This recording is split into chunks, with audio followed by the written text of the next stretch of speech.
ప్రపంచమంతా ఒకటే ప్రశ్న. బీబీ మరణించిండా? బీబీ చనిపోయిండా? బీబీ అంటే ఎవరో అనుకునేరు. ఇజ్రాయెల్ ప్రధానమంత్రి బెంజమిన్ నెతన్యాహు మొత్తం ఈ వార్‌లో చాలా యాక్టివ్‌గా ఉన్నటువంటి 2 పేర్లలో ఇదొకటి. ఆయన మరణించాడా? ఇరాన్ ఆయన మరణాన్ని ఒక సక్సెస్‌గా చూపించే ప్రయత్నం చేస్తుందా? అనేటువంటి ప్రశ్న మొత్తం ప్రపంచంలో అనేక సోషల్ మీడియా ప్లాట్‌ఫామ్స్‌లో, టీవీ డిస్కషన్స్‌లో, రెగ్యులర్ కన్వర్సేషన్స్‌లో కూడా నడుస్తుంది. మరి నిజంగానే అసలు ఆయన ప్రధానమంత్రి బెంజమిన్ నెతన్యాహు మరణించారా? అనేటువంటి ఒక ప్రశ్న మనం ఈరోజు ఆన్సర్ చేయడానికి ట్రై చేద్దాం. ఎందుకు అనంటే ఈ మొత్తం వ్యవహారం ఎక్కడ స్టార్ట్ అయిందో తెలవాలి. ఈ మొత్తం ఈ రూమర్ అనుకోండి, లేదంటే ఈ వార్త అనుకోండి, ఇది ఇరాన్‌కి సంబంధించినటువంటి ఒక న్యూస్ ఏజెన్సీ తస్నీమ్ అనే న్యూస్ ఏజెన్సీ ఉంటది. ఆ న్యూస్ ఏజెన్సీ చెప్పింది. బెంజమిన్ నెతన్యాహు తీవ్రంగా గాయపడినాడు.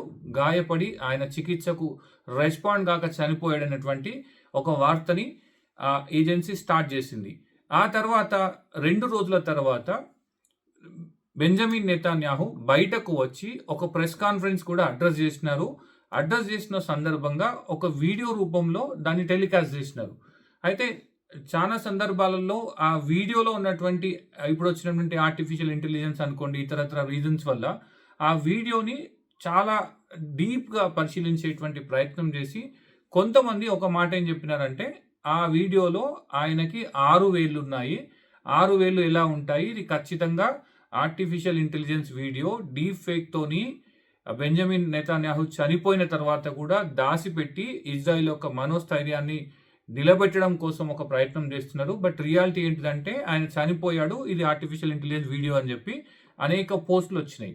అయితే ఆ వీడియోలో ఉన్నటువంటి 6 వేళ్ల ఉదంతం ఏంటిదనంటే ఒక మాట మనం ఇక్కడ స్పష్టం చేయాలి. ఎందుకు అనంటే ఆప్టికల్ ఇల్యూజన్ అనేటువంటి ఒక వ్యవహారం ఉంటది వీడియోగ్రఫీలో. అదేంటిదంటే సరిగ్గా లైటింగ్ కనుక లేకపోతే ఇప్పుడు ఈ నా 5 వేలు ఇలా 6 వేళ్లలో 7 వేలు గానో, 3 వేలు గానో కనిపించేటువంటి ప్రమాదం కూడా ఉంటది ప్రాపర్ లైటింగ్ లేకపోతే.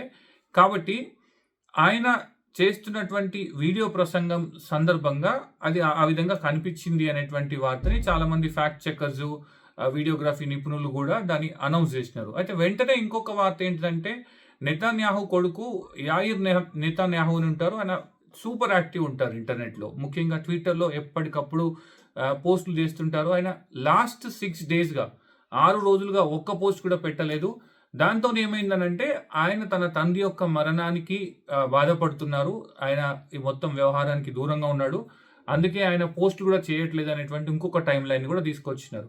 ఓవరాల్‌గా ఈ మొత్తం వ్యవహారంలో కన్‌ఫ్యూజన్ ఎక్కువైంది. క్లారిటీ కంప్లీట్‌గా పోయింది. కానీ ఇజ్రాయెల్‌కి సంబంధించినటువంటి ప్రైమ్ మినిస్టర్ ఆఫీస్ మాత్రం చాలా స్పష్టంగా అనౌన్స్ చేసింది. ఆయన పర్ఫెక్ట్‌లీ ఫైన్. ఆయన మొత్తం యుద్ధ వ్యవహారాలు చూస్తున్నాడు. ఆయన మొత్తం పరిపాలన పైన లేదంటే ప్రస్తుతం జరుగుతున్నటువంటి వార్ డెసిషన్స్ పైన ఆయన ఎంగేజ్ అయి ఉన్నారనేటువంటి ఇంకొక మాట కూడా చెప్పినారు.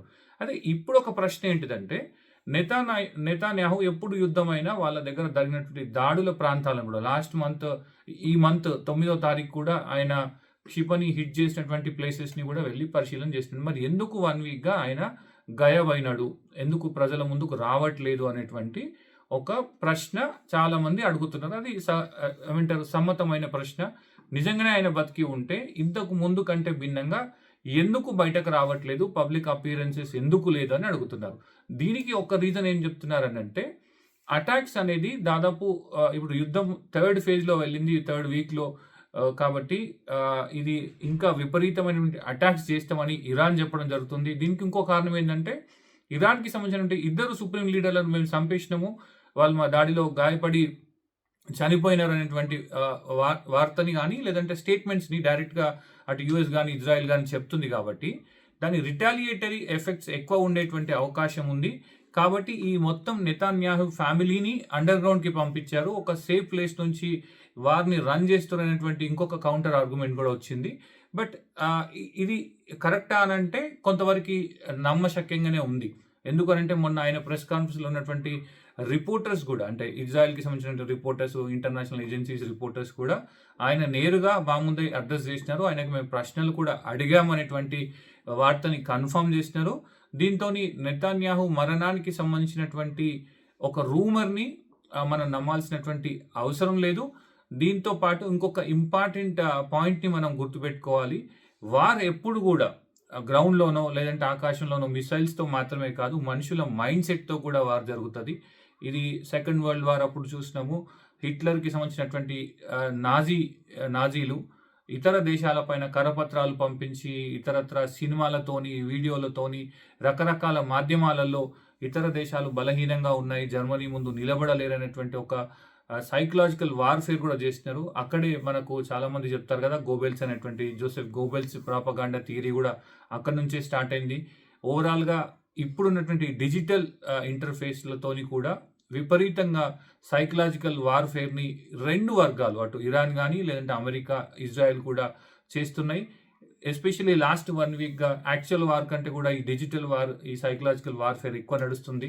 ముస్తఫా కొమైనీ, ఆ కొమైనీ వారి కొడుకు, ఆయన సెకండ్ సుప్రీం లీడర్ అని ఆయనను ఎన్నుకున్నారు. ఆయనను కూడా చంపేసినాం అని చెప్పి పదే పదే ఇజ్రాయెల్ గాని, లేదంటే యూఎస్ గాని చెప్తున్నటువంటి సందర్భంలో దానికి కౌంటర్ రూమర్ అనుకోండి, లేదంటే కౌంటర్ సైకలాజికల్ వార్‌ఫేర్‌గా మూవ్‌గా నెతన్యాహు మరణాన్ని తెరపైకి తీసుకొచ్చినారు. దాంతోని 2 రోజులుగా ఇజ్రాయెల్ వైపు, నెతన్యాహు వైపు ప్రపంచం అంతా చూస్తూ వస్తుంది. బట్ ఓవరాల్‌గా మనకున్నటువంటి క్రెడిబుల్ ఇన్ఫర్మేషన్ సోర్సెస్‌ని స్టడీ చేసిన తర్వాత అర్థమైంది.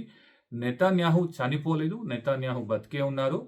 అయితే సేఫ్టీ పర్పస్‌లో ఆయన గాని, ఆయన ఫ్యామిలీని గాని ఒక సురక్షితమైన ప్లేసెస్‌కి పంపించి ఉంటారనేటువంటి ఒక రీజనబుల్ కన్‌క్లూజన్‌తోని మనం ఈ వీడియోని క్లోజ్ చేయొచ్చు. బట్ ఒకటైతే గుర్తుపెట్టుకోవాలి మనం, ఈ డిజిటల్ స్పేసెస్‌లో వచ్చేటువంటి ప్రతి వార్ రిలేటెడ్ వార్తని మనం నమ్మాల్సినటువంటి అవసరం లేదు. క్రెడిబుల్ సోర్స్ ఉన్నప్పుడు మాత్రమే, రీజనింగ్ అంటాంగా, దాని వెనుక ఒక అర్థవంతమైనటువంటి రీజనింగ్ ఉన్నప్పుడు మాత్రమే నమ్మాలని కూడా ఒక మాట, ఈ టేక్ అవేని ఈ వీడియో ద్వారా తీసుకుంటూ ఈరోజు ఉన్నటువంటి వీడియోని కంక్లూడ్ చేద్దాం. Thank you so much.